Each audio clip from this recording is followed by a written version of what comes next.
The Food Unwrapped team are on a quest. Allah! Travelling the world to reveal the truth about the food we eat. Wow, look at this! Alfonso!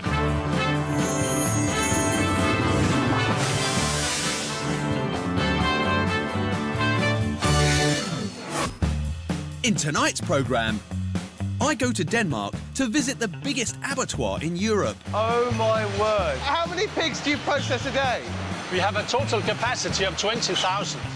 And discover how the Danes put so much bacon on our shelves. This is new machine, a 3D scanner. 3D scanner for bacon? Yeah. Intrepid traveller and top taster Kate is in Italy. Even at the airport, the food is amazing. Oh, my goodness. Meeting the makers of mozzarella. Good morning. Buongiorno, Alfonso. Look at them. And human guinea pig Matt asks, can you munch on the mollusks in your garden? Well, these are exactly the same breed as the ones on the plate there. Are they? Yeah. And now, bacon. In Britain, we consume over 200,000 tonnes of it a year. It's an industry worth 1.3 billion. Customer service, how can I help? Hi there, quick question about bacon. And there's one country who are making a killing. The Danish bacon seems to be predominant, and I don't understand what it is about them. Is it because they've got bigger, fatter, juicier pigs? Why don't you see French bacon or Russian bacon or Spanish bacon? Do you know? I can't actually answer that, I'm afraid. It's everywhere. Danish this, Danish that. It's a bacon conspiracy. Yes, I was totally, I was there with you, Dave. There. We need to investigate. We will definitely. We have pigs everywhere, but it's very true. I reckon when a pig disappears, it ends up turning up in Denmark. The kidnapped the puppet. They're pig-napped. To find out just how they're doing it, this little pig's on his way to Denmark. The company I'm visiting is in the town of Horsens, a couple of hours' drive from Copenhagen. Look at the size of that factory. In Star Wars terms, this is the Death Star of pork factories. That makes you Han Solo. And that makes me Luke Skywalker. This is the largest meat processing company in Europe. Hi there, I'm Jim. I'm Pierre. Nice to meet you. Nice to meet you. I'm here to find out why you Danes are so good at producing so much bacon. Oh, it sounds nice. I would like to tell a story. Great, it's a huge factory you've got here. Yes? My guide for the day is factory manager Per Larsen. Pigs are processed 24 hours a day. Oh my word. I've never seen so many pigs in my life. It's absolutely incredible. How many pigs do you process a day? We have a total capacity of 20,000. 20,000 pigs a day. The scale of this place is enormous. The slaughterhouse itself is the size of 10 football pitches. Wherever you go, there is a pig cut in half moving. Look at that. Yes. And everything is automated. There's not a man moving this along. It's all on a conveyor. All on conveyors. How many rooms like this have you got? 3. You got 3 of these? Yes. Whoa. Despite processing 20,000 pigs a day, there aren't many people on the factory floor. Make a decision. Ooh. Pigs everywhere. Wherever you turn, the machines seem to be in charge. So what are they doing here? The first process here, when they go on the blue belts, they have taken a picture. There's 2 cameras. And what does that do? It automatically adjusts the saw. By taking that picture, it allows the robot to adjust. Yes. Each bit of the pig is heading to the country which will pay the highest price. While the trotters and heads go to China, we bring home the bacon. That's the bit that you're going to turn into bacon, is it? Exactly. Next stop is Per's latest gadget. This is new machine. It's called a 3D scanner. 3D scanner for bacon. Yeah. We do not leave more or less fat than the customer wants. 3 millimeters, 8 millimeters, whatever. That's how good it is. Yes. Basically, that's been peeled like a banana. Exactly. I wouldn't want to put my banana in there, would you? No, thank you. Having passed along the factory's 11 kilometres of conveyor belts, that's right, 11 kilometres, this piece of meat is on the final leg of its journey into becoming bacon. So what's in here? Is this your magic potion? This is the brine. It is the needles going up and down, supplied with the brine from this tank. In a few days, this will be bacon. Just 5 days after the pigs first arrived, they're vacuum-packed and exported, ready to be sliced as bacon. Why are you Danes so good at producing bacon? We have been exported bacon to England now for more than 125 years. So it's by tradition. Danish is a brand in England, not maybe a big brand as Coca-Cola, but why is Coca-Cola a worldwide brand? There's also something with culture and a history. And then I believe that we can produce a quality and a volume that satisfies a lot of companies in England. Export is a little bit more than 90% of all pork meat produced in Denmark. That's incredible. Actually, Denmark is the second biggest exporter of pork meat in the world. Wow. Yeah. All those robots mean lots of bacon can be produced at a price that Brits are happy to pay. We need to be more efficient, try to be more clever, and understand the market, understand the customer. I guess that summarizes what makes us having this edge. Where is this going? England. Should I jump in with it? Yes, please. Coming up, I see the 21st century butchery that allows the Danes to turn so many pigs into pork. Come and have a look. And join a school trip on a tour of the abattoir, where even children are shown the entire process. So this knife is put into the trachea, and then the heart itself actually pumps out the blood.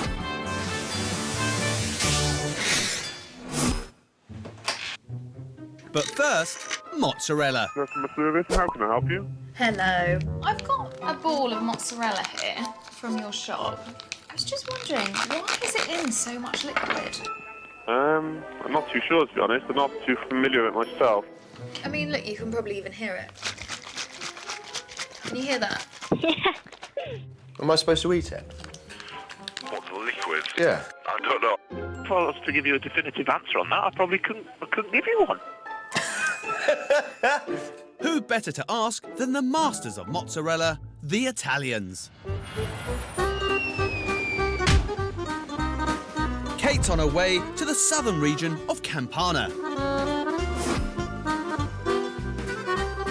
Even at the airport, the food is amazing. Oh my goodness. After sleeping off a kilo of mozzarella, Kate's off to a dairy with a local guide. Gennaro's got me up at the crack of dawn. Here he is. Woo! Am I pronouncing it correctly? Gennaro. Gennaro. Gennaro. Gennaro. 5 out of 10, my Italian accent. No, it's good. Is it good? Your But room accent. for improvement. Yes. The Romans named this region Happy Campania for the rich agricultural land and beautiful scenery. It's this region that's famous for buffalo mozzarella. Here we are. Kate's here to meet owner and mozzarella maker Alfonso Cudillo. Good morning. Buongiorno, Alfonso. Alfonso makes what is considered to be the original mozzarella with the help of a few hundred water buffalo. Look at them. Oh, they're absolutely beautiful. Water buffalo were introduced to southern Italy nearly 1,000 years ago, and their rich milk has been putting the magic into mozzarella ever since. Can I go and stroke them, do you think? Dai, piano piano, andiamo piano piano. Yes, very slowly. We're just let the buffalo get accustomed to us. Stay there. They're scared of the camera. Unlike dairy cows, these bashful buffalo are milked just once a day. And Alfonso is very particular about the milking experience. Siano sempre le stesse persone. Qualunque cosa cambia per loro è un problema. So what happens if they get a little bit stressed? Si trattengono il latte nella mammella. Hold the milk in. Mozzarella can also be made with cow's milk, but the original buffalo version is far richer and considered to be superior. 3 kg di mozzarella al giorno. 3 kilos of mozzarella from one of these buffalo every single day. That is a lot of cheese. So what does this mega milk taste like? Well done, Alfonso. That is delicious. And nothing like cow's milk. So much sweeter and lots creamier. Hai visto perché la mozzarella è Salute, salute. Later, Kate gets hands-on with the fine art of mozzarella making and finds out once and for all, what are those balls bobbing in? Next, snails. We've all got these slimy creatures in our flower beds, but are they the same ones we find in the supermarkets? Matt's got a couple of budding detectives to help him track down some prime suspects. I've got magnifying glasses to go look for snails. Okay. Okay? Right, where should we start looking? Over there. All right, come on. What you got, Victor? Snails. Oh, that's good. I don't want that. Okay. So I've got my snails, and now all I need to do is to find out whether I can eat them. Quick question for you. These snails that you guys are selling, are they the same snails that you'd find in your garden? Do you know what? I'm not 100% sure. Have you ever tried them? No, I haven't. It creeps me out a little bit when you see snails in your garden. They're delicious. That's why I was wondering whether it's worth keeping the ones in my garden rather than feeding them pellets. Matt's on the snail trail. He's arranged to meet Tony Walker, one of the largest snail producers in Britain. Nice to meet you. Right, I've got some snails. Oh, fantastic. You're probably familiar with. What's the difference between these and these? Well, these are exactly the same breed as the ones on the plate there. Are they? Yeah. Really? So does that mean I could just, I don't know, boil those up and eat those? No, you couldn't. That'd be quite dangerous to eat them right now. Dangerous? Yeah, they could have eaten poisonous plants or... Oh, right. And I'd take that on, would I? Yes, you would, yeah. After the break, Tony shows Matt how these common garden snails can go from potentially poisonous pests to delicious delicacies. Oh, he's a little bit slimy. Matt discovered that the British common garden snail is exactly the same variety that we eat in some fancy restaurants. Tony's agreed to show Matt how he creates his tasty tidbits. We probably harvest about 10 to 12,000 a week. 1,000? Yeah. Really? 10 to 12,000 a week? And all of those are going to the British market? Yes. Before Tony's snails are processed, he stops feeding them for 5 days, so there's nothing unpalatable left inside them. So how old are these guys then? These are around about 22 weeks old. And they're fully grown, are they? Fully grown, ready for the end. The end? Yes. Ready for the end? Oh. When it's time to meet their maker, the snails are hibernated in a fridge. So the fridge puts them to sleep. Why do we do that? Well, it's a bit more humane. Right. I don't like to... And then also it gives a nicer presentation with the antennae all tucked in. Yeah. And all nicely rolled up. And that's going to kill them? Yeah, well, literally, as soon as they hit the water, there's... OK. After 3 minutes in boiling water, they're ready to leave home. Oh, he's a little bit slimy. They do pop out really easy.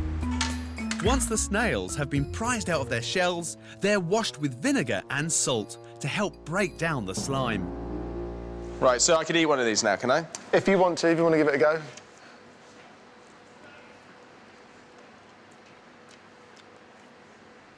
It's all right, isn't it? Really good. Yeah, it's nice and meaty. It's got no aftertaste at all. Yeah. Once they've been blanched and cleaned, the snails are cooked for a further 2 hours to make them tender. And because they won't squeeze back into their old shells, it's time for an upgrade. These aren't their original shells? No, these shells are, I think they're the Helix lucrum. They come from Turkey. Really? Yeah. So completely different Completely different species. Actually, the snail that comes out of this particular shell is not an edible snail. It's very tough. Really? Yeah. So these are just bred for the shell? For the shell and shell alone. That's mad, isn't it? Yeah. So then you put it back, because that is considerably bigger. Yeah, much, much bigger. You can get plenty of butter in there. If I'm sat down in a restaurant, maybe even a French restaurant, I might be eating British snails with a Turkish snail. Yeah. Mad, isn't it?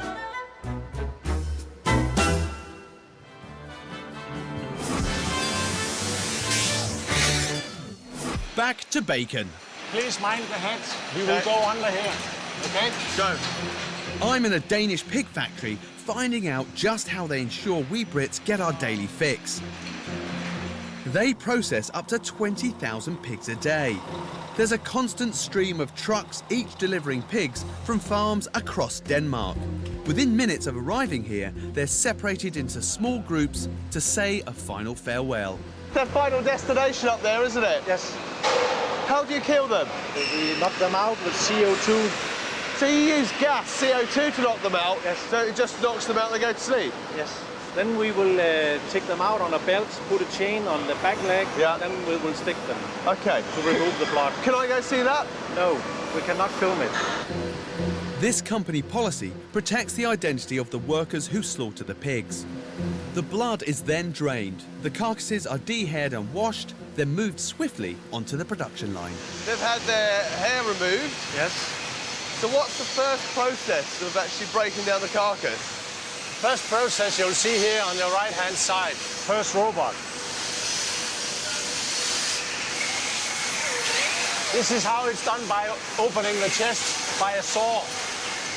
Well, Stuart, I've never ever seen a robot working in a slaughterhouse before. That is incredible. Robots are routinely used here for some of the bloodiest, messiest jobs that would normally be done by hand.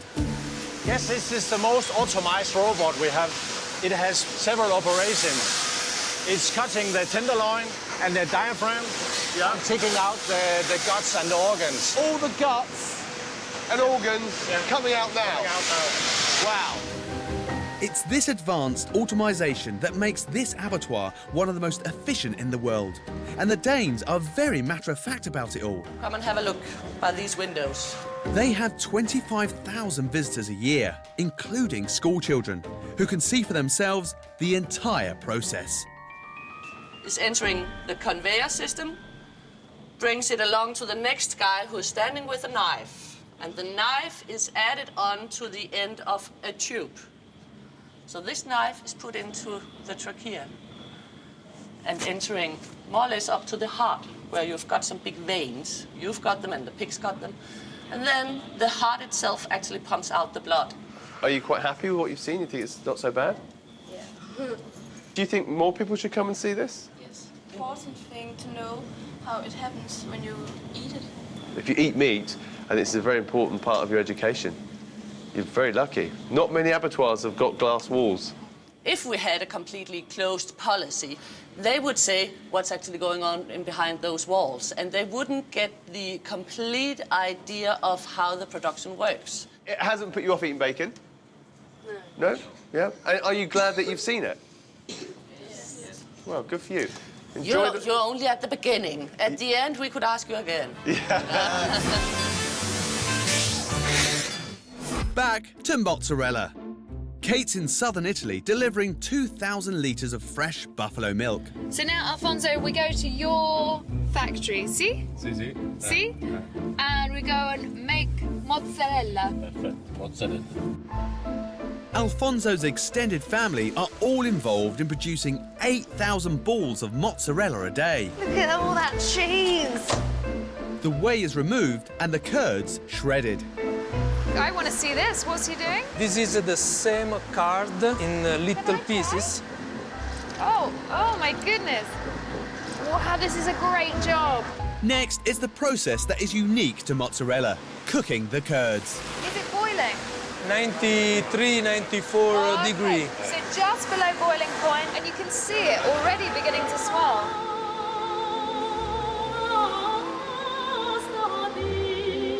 As the curds melt, the excess water is drained off. This technique is 2,000 years old. Really? Yes. Look at what it's done. I mean, this cheese. It's like the mozzarella I know on top of a pizza, you know? It's like stringy.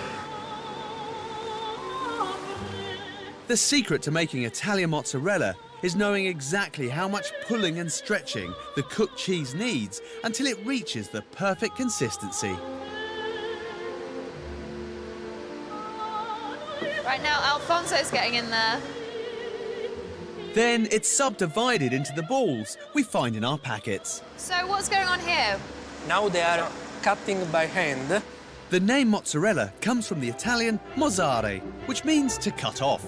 You don't use any knives at all, you just cut it with your hands. Perché ovviamente toccandolo con le mani l'operatore riesce a capire se ha, diciamo, la consistenza giusta. Right, so I take a little portion of this man's big ball of mozzarella. Cut. See? Ooh! 0, 10. 0, come si dice in inglese? Zero. Your vote is 0.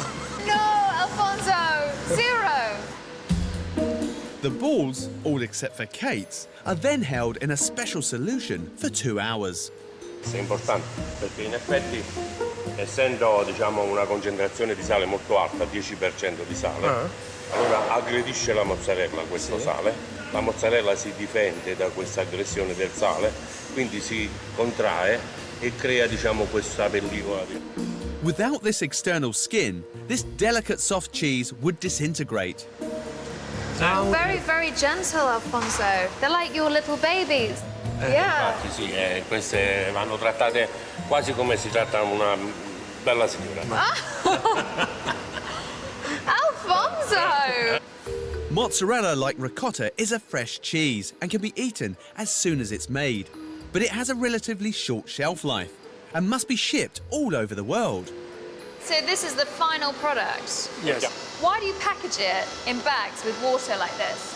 Perché essendo un prodotto morbido, molto ricco molto umido, deve per forza viaggiare con l'acqua, altrimenti si schiaccerebbe, diventerebbe una pizza. But this is not a normal water, non è acqua normale. No, non è acqua normale, serve anche, diciamo, per conservarla meglio.